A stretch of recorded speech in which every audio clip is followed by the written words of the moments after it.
We all kind of grow up with this very specific script, boy meets girl, sparks fly, love conquers all, the classic fairy tale. Mm. But the source we're digging into today, The Price of Passion, argues modern romance looks a lot less like a fairy tale and maybe a lot more like a stock exchange. It's a bit of a cold shower, yeah. Yeah. The author really just strips away the romance to expose the machinery underneath. Right. And for this deep dive, we're focusing on chapters 6 and 8, which cover sugar dating and the role of social media. The main point isn't that love is dead, but that it's become, transactional. That word transactional feels so heavy. So let's unpack that. Chapter 6, Sugar, Power, and Lies. This gets into the whole sugar daddy dynamic. Yeah? I think most people just assume that's a polite way of saying money for sex, but the source says it's more nuanced. It's about romantic escapism. That's the hook. It's not just about paying the bills for the sugar baby. It's about accessing a lifestyle that's, completely out of reach with a normal job. Right. But the real insight from the book is that this creates an emotional tug of war. You've got what looks like a relationship, but its foundation is strictly a business contract. And that's where the lie comes in. Yeah. Right? Because if I'm treating it like a business deal. But you're treating it like a genuine relationship. Exactly. We're playing two completely different games. And that mismatch is where it gets dangerous. The text points out that happiness in these arrangements depends entirely on your ability to negotiate. You're not building a partnership, you're leveraging assets.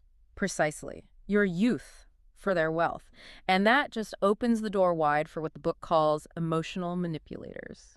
The book brought up love bombing here. I see that term everywhere now, but how does the author define it in this specific economic context? In this context, love bombing is basically a marketing strategy. It's an overwhelming, really intense display of affection right at the start. Constant gifts, texts, that sort of thing. Yeah, exactly. It feels like love at first sight, but the author argues it's really a loss leader strategy. You invest heavily up front to secure the asset and gain control, all while masking a self-serving agenda.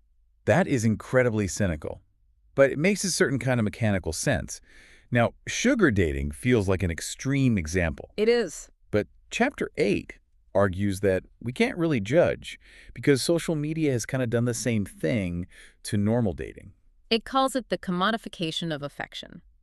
The moment you move dating onto a digital platform, you turn what should be a private connection into a public performance. Because now there's an audience. There's an audience and there's an algorithm. The source describes the whole digital landscape as a marketplace. Think about it. On an app, you are literally shopping for features. Height, job, photos. So you're not appraising someone's character, you're appraising their tangible offerings. So the argument is we're all unconsciously adopting that sugar mindset. We're all looking for the best return on our investment. That's the argument, yeah. And it leads directly to behaviors like ghosting. The book has a fascinating take on this. Ghosting isn't just people being rude.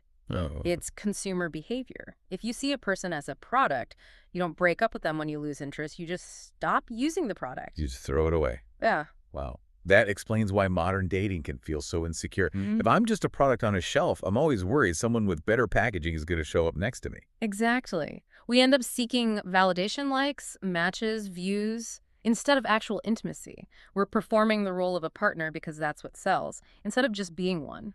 So if we accept this premise that the market has invaded our love lives, what do? Are we just doomed to be traders forever? Well, the source suggests the solution is really just awareness. It calls it the fairy tale fallacy.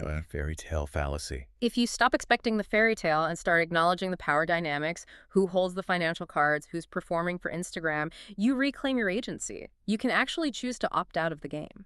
So it's about recognizing the transaction so you don't get exploited by it. It changes how you see everything. Is that bouquet of flowers a gesture of love? Or is it a down payment on future compliance? What a cheery thought to end on. But it really does force you to reevaluate. I think the big question to take away from this deep dive is this.